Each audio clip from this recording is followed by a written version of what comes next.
Welcome to Dark Tales. Some horror movies make you scream. These ones, they change you. Watch these films and you're not coming out the same. These 5 horrors are experiences, not just stories. Please subscribe. Let's get into it. Wait till the end to get interesting tidbits about each movie. Some horror films creep up on you. Others grab you by the throat. Sinister does both. A struggling true crime writer moves his family into a house with a terrible secret. Old Super 8 reels hidden in the attic. On paper, it sounds like a detective story. But Derrickson's direction traps us in the protagonist's paranoia, pushing us deeper into a waking nightmare. The highlight? A single shot. A lawnmower rolling in the dark, its light barely illuminating the grass. The tension builds unbearably, and then, impact. The screen explodes with movement, and the film delivers what might be the most perfectly executed jump scare in modern horror. It's not just the scare itself. It's the way Derrickson drags it out. The silent dread. The slow, deliberate pacing. The fact that we know something is coming, but we don't know when. And when it finally hits, it's already too late. Claustrophobia is already terrifying. But Neil Marshall, both as a writer and director, understands that horror is about escalation. An already ominous setup, with the stakes rising and rising, till the walls close in. The brilliance of The Descent lies in its first half. Before a single scare, the cave itself is the monster. Marshall and DP Sam McCurdy use tight, suffocating frames to make us feel trapped with the characters. The sound design, every drip of water, every scuff of rock, keeps us on edge. Every single breath feels dangerous. Then, just when we think we understand the stakes, Marshall flips the table. The first reveal of the crawlers is a moment of pure cinematic terror. The camera lingers in near darkness, letting our eyes adjust just enough to spot a pale, eyeless humanoid lurking just behind the characters. It's a classic horror trick. Let the audience see the threat before the characters do. But it's The Descent's commitment to its world, its atmosphere, and its sheer lack of safety that makes it a masterclass in suspense. Few horror films in the last decade have been as carefully crafted as Jennifer Kent's The Babadook. This isn't just a scary movie, it's an unflinching character study. Kent, who also wrote the screenplay, takes a monster movie and makes it deeply personal. The Babadook is a metaphor for grief, depression, and suppressed trauma. But the genius lies in how it's shown. Take the moment Amelia first hears the Babadook speak. Kent doesn't rely on loud sound design or visual effects. Instead, she builds tension with silence, the creak of a door, the whisper of sheets shifting. When the voice finally breaks through the quiet, it's not just frightening, it's inescapable. And then, Amelia sees it. Kent and her cinematographer frame the Babadook's reveal in a way that feels completely unnatural. Almost like it's appearing between the frames of the film itself. That's the power of the Babadook. It doesn't just scare you. It sticks with you. The visuals nod heavily to German expressionism, such as Nosferatu, The Cabinet of Dr. Caligari. Harsh shadows, crooked frames, and deep blacks create a distorted reality that mirrors Amelia's mental unraveling.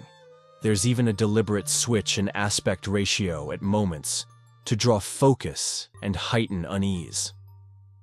Unlike many horror movies, The Babadook doesn't give you easy answers.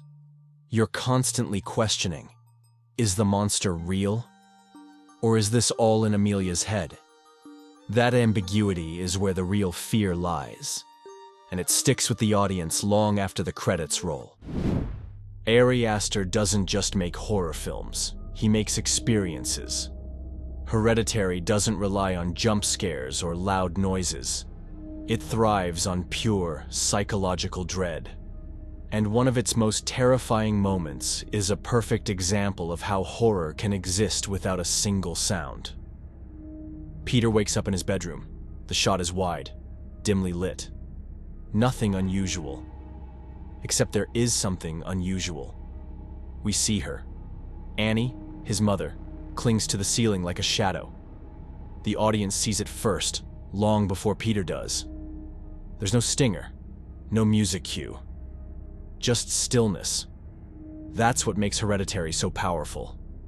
Aster trusts the audience to find the horror within the frame.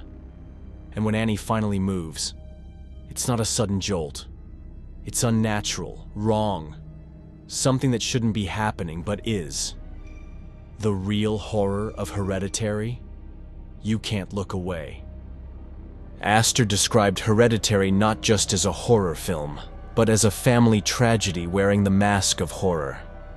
He studied family dramas like Ordinary People and Cries and Whispers to build the emotional core before layering in the demonic lore. M. Night Shyamalan is a filmmaker who understands the power of restraint. And with The Visit, he dials that into something deeply unsettling. The film's found footage format isn't just a gimmick. It's integral to its scares. Becca and Tyler, teenagers on a visit to their estranged grandparents, are the filmmakers within the movie, framing shots and setting up hidden cameras. This puts the audience in a uniquely vulnerable position. We are watching their footage, trapped in their perspective. The moment that cements The Visit as pure nightmare fuel, a static, empty living room shot. We're expecting something. This is horror, after all. But when Nana suddenly bursts into frame, screaming, it bypasses our rational mind entirely. It's not a conventional scare. It's primal, jarring, and feels like an invasion of the film itself. Shyamalan's mastery here is in how he plays with familiarity. Grandparents, a cozy house, homemade cookies. Then he twists it just enough to make us realize something is terribly wrong.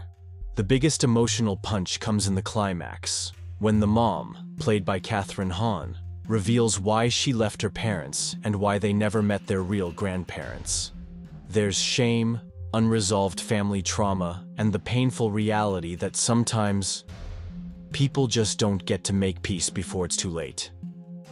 Even in the last scene, where Tyler finally talks about the moment his dad left, it's not just character development.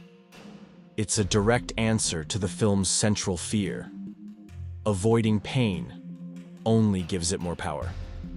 The Visit isn't just about creepy old people crawling under your bed at night, though it nails that. It's about the fear of emotional mess, the lies families tell to keep things normal, and how confronting the truth, no matter how painful, is the only way out. All right, now let's get to the interesting facts I promised. Babadook.